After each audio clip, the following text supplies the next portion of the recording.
Beijing, China, August 2008.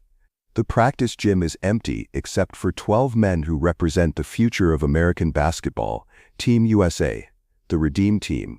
LeBron James, Dwyane Wade, Carmelo Anthony, Chris Paul, Dwight Howard. The best players in the world, all under one roof, all wearing the same jersey, all chasing the same goal, Olympic gold. But there's a problem. There's one man on this team who doesn't think like a teammate. One man who sees these practices not as preparation, but as war. One man who believes that even here, even now, someone needs to be reminded who the alpha is. That man is Kobe Bryant, and what he's about to do in the next 12 minutes will make LeBron James question everything he thought he knew about basketball, about competition, about what it means to be the best. The scrimmage just ended. Team LeBron won 15. It was competitive, physical, the kind of intensity you only see when the best players in the world stop worrying about looking good and start worrying about winning. LeBron played well, dominant drives, powerful finishes, commanding presence. His team fed off his energy. Carmelo hit shots. CP3 orchestrated. They clicked. Team Kobe lost, and Kobe Bryant doesn't lose well. The players are walking off the court, grabbing water bottles, towels, catching their breath. The gym is thick with humidity, sweat-soaked jerseys clinging to bodies, sneakers squeaking on hardwood as players move toward the locker room. Coach Mike Krzyzewski is talking to his assistants near the baseline, reviewing notes, discussing rotations. LeBron is laughing with Carmelo near center court, reliving a play from the scrimmage, doing that thing athletes do when they win, celebrating without celebrating, keeping it humble, but letting the joy leak through anyway. That's when Kobe Bryant stops walking. He's 10 feet from the locker room door. His back is to the court. He can hear LeBron's voice, hear the laughter, hear the satisfaction of a team that just won. And something inside him, that thing that drove him to wake up at 4 a.m. for 20 years, that thing that made him take the last shot even when he was 6 for 24, that thing that separated him from everyone else, that thing ignites. Kobe turns around, walks back onto the court. His footsteps echo in the suddenly quiet gym. Players notice. Conversations stop mid-sentence. Coach K looks up from his notes. Everyone can feel it. Something is about to happen. Kobe stops at center court, looks around at his teammates, at LeBron, at Wade, at Carmelo, at CP3, at every player who just celebrated beating his team. Then he says it. His voice is calm, not loud, not angry, just certain. The kind of certainty that comes from 2 decades of proving doubters wrong, from 5 championship rings, from being Kobe Bryant. None of you can guard me. The gym goes silent. LeBron stops laughing, turns to face Kobe, confusion in his eyes, then something else. Challenge accepted. What did you just say? LeBron asks. Kobe doesn't repeat himself, just stares, waiting. But what happened in the next 30 seconds would force Coach K to make the hardest decision of his coaching career. Dwyane Wade steps forward. He's fresh off an NBA championship. He's in his athletic prime. He's guarded Kobe before. Knows his moves, knows his tendencies. I can guard you, Wade says. Confident, not arrogant, just confident. Kobe looks at him. You think so? I know so. Kobe nods slowly. Okay. Then he looks at Coach K. Coach, we're running it back. Same teams, 1st to 11. But this time, I want a rule change. Coach K approaches, cautious. He's coached some of the greatest college players in history. He's won Olympic gold before. But he's never dealt with Kobe Bryant like this. What rule change? Every possession, someone different has to guard me. Rotate defenders. LeBron, then Wade, then Melo, then whoever. Make them all try. The gym erupts in murmurs. Players looking at each other. Is he serious? Is this really happening? LeBron's jaw tightens. He's 23 years old, the youngest player on the team, the most physically gifted, the heir apparent to Jordan's throne. Or so everyone keeps telling him. But Kobe Bryant just challenged the entire team, and LeBron can't let that stand. You want all of us to try to stop you? LeBron asks. That's exactly what I want. And when we do, Kobe's expression doesn't change. You won't. What nobody knew was that Kobe had been planning this moment for 3 days. Coach K should stop this, should shut it down, should remind everyone, their teammates, that they need to stay unified, that petty competition has no place on Team USA. But he doesn't. Because Mike Krzyzewski has been coaching basketball for 40 years, and he recognizes a teaching moment when he sees one. These players are talented, supremely talented, But talent without hunger is just potential. And right now, Kobe Bryant is about to show them what hunger looks like. All right, Coach K says. We run it back. First to 11. Rotating defenders on Kobe every possession. Everyone else plays normal. The teams line up. Team Kobe. Kobe Jason Kidd, Tayshaun Prince, Carlos Boozer, Dwight Howard. Team LeBron. LeBron CP3, Wade Carmelo, Chris Bosh. LeBron takes the first defensive assignment. Of course he does. He's not letting someone else guard Kobe first. This is personal now. Kobe checks the ball. LeBron checks it back. Hard. Statement pass. I'm ready. The gym is silent. 12 of the best players in the world, and you could hear a pin drop. Everyone watching. Everyone waiting. Kobe starts his move. Not fast. Not explosive. Just methodical. Jab step right. LeBron doesn't bite. Stays disciplined. Another jab. LeBron's in his stance. Hand up, feet ready. He's 6'8", 250 pounds. All muscle. All athleticism. The most physically gifted defender Kobe will face all day. Kobe crosses over. Left to right. LeBron stays in front. Good defense. Textbook defense. Kobe rises up. Fade away from 18 feet. LeBron contests. Hand in face. Maximum effort. Perfect positioning. The shot is difficult. Off balance. Heavily contested. Swish. 1-0. LeBron stares. That shot shouldn't go in. Not with that defense. But it did. Because Kobe makes difficult shots. That's what he does. Next possession. Dwyane Wade takes the assignment. Wade is quicker than LeBron. More experience guarding Kobe. Knows his tendencies from years of playoff battles.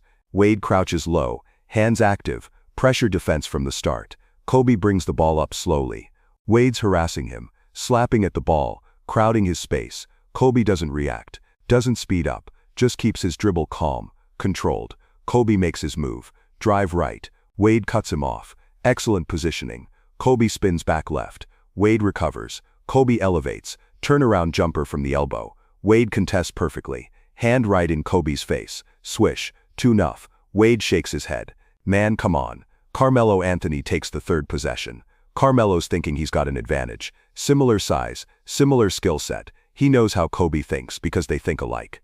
Offensive players understand offensive players. Kobe isolates. Carmelo's in his stance. Kobe goes into his bag. Jab jab. Hesitation crossover. Step back three-pointer. Carmelo contests. Good defense. High hand. Close out. Swish. 3-0. But Kobe wasn't just scoring. He was sending a message that would echo through LeBron's career. The pattern continues. Chris Paul guards him. Kobe scores. Tayshaun Prince guards him. Kobe scores. Even when they switch in double team, Kobe finds space, creates separation, makes the shot. 5-0. Team LeBron hasn't scored once. Because while Kobe's dominating offensively, Team Kobe is locked in defensively. Dwight Howard is protecting the rim. Jason Kidd is running the offense. They're playing as a unit, while Team LeBron is mentally defeated, watching their best defenders get picked apart possession after possession. At 7-0, Coach K calls timeout. The players huddle up. LeBron is breathing hard, not from exhaustion, from frustration. Wade is shaking his head. Carmelo looks confused. CP3 is trying to figure out what defensive adjustment they can make. Coach K doesn't say anything about defense. He says something more important. You're watching greatness, Coach K tells them. This is what it looks like when someone decides the outcome before the game starts. Kobe decided he was winning this before he stepped on the court. You're playing to compete. He's playing to prove a point. So what do we do? LeBron asks. You learn. The timeout ends. Game resumes. 8-0. Kobe over Wade. 9-0. Kobe over LeBron again. 10-0. Game point. Team LeBron is desperate now, trying everything. They put their best defender LeBron back on Kobe. They deny him the ball. They face guard. They pressure full court. Kobe doesn't care. He catches the ball at the top of the key. LeBron is draped all over him. Hand in his face. Body contact. Maximum defensive intensity. Kobe doesn't have space to shoot. Doesn't have room to drive. Doesn't have any angle that makes sense. And then Kobe did something that LeBron would replay in his mind for the next decade. Behind Kobe, Dwyane Wade rotates over. Help defense. Now it's two defenders. LeBron in front. Wade on the side. Both of them elite. Both of them locked in. Kobe sees them both. Processes the double team in a fraction of a second. And instead of passing, instead of resetting, instead of doing the smart basketball play, he does something that defies logic. He rises up anyway. Fadeaway jumper. Over LeBron. Around Wade. From 20 feet. Double teamed. Off balance. The degree of difficulty is absurd. The ball hangs in the air. Every player in the gym leans forward. Swish, 11-0. The gym explodes. Not with celebration, with shock. Players on both teams reacting. Dwight Howard is running around screaming. Jason Kidd is smiling, shaking his head. Carmelo has his hands on his head. LeBron just stands there, frozen, staring at Kobe. Kobe doesn't celebrate, doesn't talk trash, doesn't pose or flex or do anything to humiliate them further. He just walks to center court, looks at his teammates, at LeBron, at Wade, at all of them, and says 4 words. That's the difference. Then he walks off the court. The gym stays silent for 10 seconds. Then slowly conversations start. Quiet at first, then louder, processing what just happened. Coach K walks over to where LeBron is standing. LeBron hasn't moved, still staring at the spot where Kobe made that last shot. "You okay?" Coach K asks. "Coach," LeBron says quietly, "I gave him perfect defense." "I know." "Wade gave him perfect defense." "I know." "We doubled him. Game point. No space. No angle." "I know. And he made it anyway." Coach K puts a hand on LeBron's shoulder. "That's what I was trying to tell you. Some players are great because of their talent. Kobe's great because he's decided that talent isn't enough. He's decided that the shot goes in regardless of the defense, and he spent 20 years making his body and mind believe that. But the real lesson wasn't about the shots Kobe made. It was about what he said to LeBron in the locker room 20 minutes later. LeBron finds Kobe in the locker room. Kobe's sitting on a bench, untying his shoes, calm as if nothing happened. "That was ridiculous," LeBron says. Kobe looks up. "What was?" "You know what? That whole thing." 11-0. Kobe shrugs. "You asked if I could be guarded. I answered. You proved your point." "Did I?" LeBron sits down next to him. "What do you mean?" Kobe finishes untying his shoe. "LeBron, you're the most talented player I've ever seen. You're bigger, stronger, faster than I'll ever be. In 5 years you'll probably be better than me. Maybe you already are." LeBron waits. "There's a but coming." "But," Kobe continues, "you don't have it yet." "Have what?" "The thing that makes someone unstoppable. You saw perfect defense today. You played perfect defense, and I still scored. That's not because I'm more talented than you. It's because I've decided that defense doesn't matter. The shot goes in because I decided it goes in. You're still playing basketball like the defense is an obstacle. I play basketball like the defense is irrelevant." LeBron thinks about this. "So how do I get it?" "You suffer," Kobe says simply. "You fail in the finals. You get criticized. You get doubted. You lose people you love. You get hurt. And then you decide that none of it matters. That the only thing that matters is that ball going through that hoop. And once you decide that, really decide it, in your bones, nobody can stop you." The conversation continued for another 15 minutes, but what Kobe said next would become LeBron's mantra. "You want to know the real secret?" Kobe asks. "Yeah, it's not about being better than everyone else. It's about being better than you were yesterday.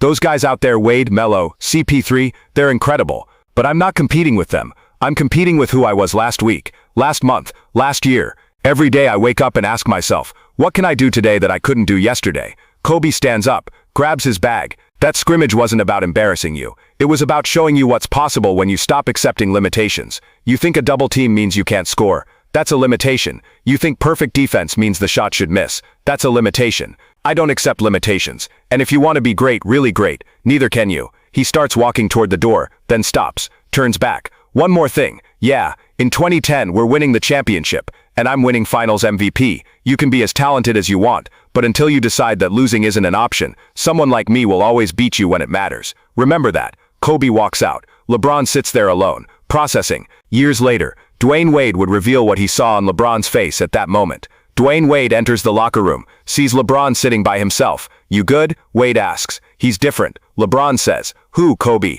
"Yeah, I thought I understood what made him great. I didn't." Wade sits down. "What did he say to you?" "He said I'm playing basketball like defense is an obstacle. He plays like defense is irrelevant." Wade thinks about this. "That's crazy. Defense always matters." Wade thinks about this. "That's crazy. Defense always matters." Wade thinks about this. "That's crazy. Defense always matters." Wade thinks about this. "That's crazy. Defense always matters." Wade thinks about this. "This year must pinit in the lotion checker load or what?" "Wade am selecting you gar pull him out Freddy hum." "Does it?" LeBron asks. "Did it matter today? We gave him perfect defense. We doubled him, and he scored 11 straight. So did defense matter?" Wade doesn't have an answer. "I've been trying to be better than everyone else," LeBron continues, "trying to prove I'm the best. But Kobe doesn't care about being better than me. He cares about being perfect. Every shot, every possession, every moment. That's the difference. I'm competing with y'all. He's competing with perfection." But the story didn't end there, because what Kobe did in the actual Olympics would prove his point even further. 2 weeks later, Olympic finals, USA versus Spain,